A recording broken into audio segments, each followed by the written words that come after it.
Hello, this is Saidi. I'm here with John. Today we are going to do the cranial nerve assessment. We'll start with cranial nerve number one, olfactory, which is the smell test.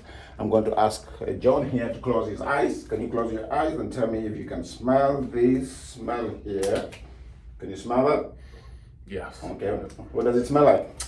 Like a lavender. So if John had trouble smelling, he wouldn't be able to tell us what that smell is. And then we're going to move on to cranial nerve number two, which is the optic nerve that tests for distance and near vision. We want to do this here. And he told me earlier you've had a corrective surgery. Yep. Yeah, otherwise, if they wear corrective lenses, you talk to them about it. And the rest of that is what you do in your eye doctor's appointment. Otherwise, for the visual test is another thing you test for this one. I'd ask John can you cover your left eye? Yep, and then I'll cover my right eye, and then can you see that? Oh, no, look at me straight. Sorry. Yep. On Okay. my peripheral. Just look at me directly and tell me when you can see. Can you see me moving my hand? Yep. What about now? Yep. Okay. And then we would cover the opposite side. Yep. Tell me when you see look straight at me. Yep. Can you see that? Yep.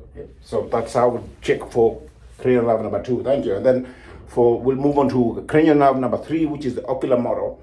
That checks for check for eye drooping. He has no eye drooping. They're symmetrical. The pupil reaction. Gonna shine a light. Can I shine a light into your eyes and see that? Can just look at me straight.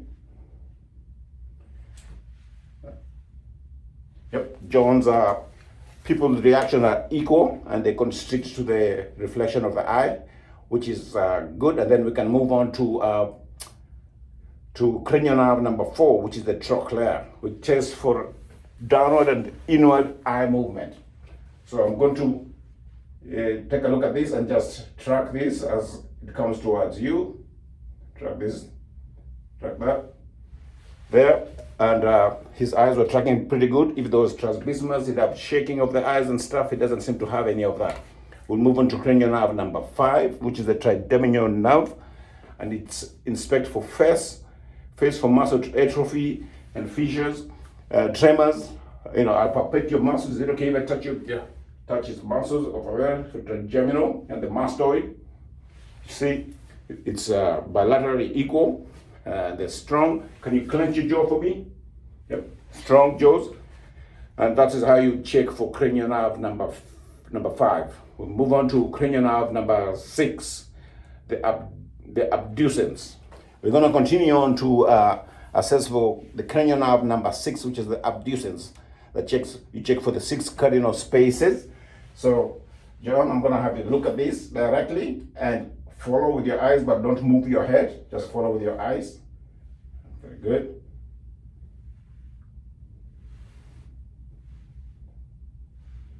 Thank you very much. I checked for cranial nerve number six, and if you had shaking or like again, strabismus, muscles, weakness, and stuff like that, drooping, would be able to see that. Then we'll move on to cranial nerve number seven, which is the facial cranial nerve. It is used to inspect, and for this one here, we're going to inspect for symmetry.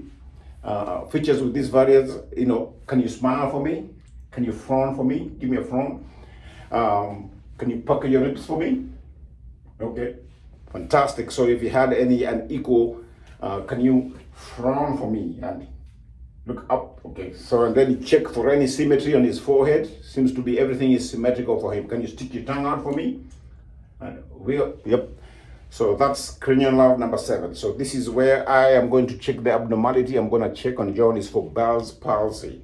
And for Bell's palsy, you look for these 6 things. So I'm going to ask, I already asked some of it for him, is for him to frown for me, look up for me, and then you look at the forehead and make sure those ones are symmetry. If you had Bell's palsy, it will be uneven on one side of the face. Secondly, smile. He can smile. The smile has to be symmetrical on either side. He's got that. And you puckered your lip for me. He was symmetrical. Can you show me your teeth? Okay. Teeth are symmetrical. So if there was any Bell's palsy, he would have the smile would be drooping on one side of the face because of the muscle damage on that. Okay, one more test on this. with the Bell's palsy test, I'm going to ask you to shut your eyes very tightly, and then I'm going to try and open them very tightly. Oh, and that's good. If he had Bell's palsy, if I try to force his eyes open, there would be a weakness on one side of the face, and I'll be able to open his eyes. We're going to move on to cranial nerve number 8, and this is the acoustic nerve. What I'm going to do is I'm going to whisper. I'm going to ask John to tell me if he can hear what I'm saying. 20. Yep. 20. And he's able to hear that. And then we move on to cranial nerve number 9, which is the glossopharyngeal nerve. It tests the ability to identify sour and bitter taste. And with this one, I'm just going to ask, is your taste buds okay when you eat food? You can Yep. taste food? Yep. Yep. And so you'd ask him for that one. And you have no problem swallowing? Nope. Okay, very good. And then we're going to move on now to cranial nerve number 10. Next up, we're going to check for the vagus nerve. And for the vagus nerve, it has a lot of effects on the abdominal and the cardiac effects. But with John, we can test the sensations behind his ear. Can you feel that? I can feel that. And can you feel that? Mm-hmm. What about that? Yep. And that? Yep. And if there's any vagus nerve abnormalities, he would not be able to feel that sensation. And then we move on to this cranial nerve number 11, which is the spinal accessory. And this one just tests for the spine and shoulder strength. I'm going to push down on your shoulder and push back up. Yep. Symmetrical strength pushes up.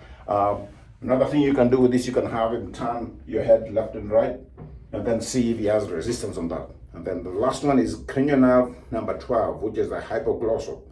And he already did this. I ask you to stick your tongue out, turn your left and right, and there's no tremors. I can have him stick his tongue out for a while, check for tremors. If you don't see any of that, you know he's doing good. Thank you very much. Yep.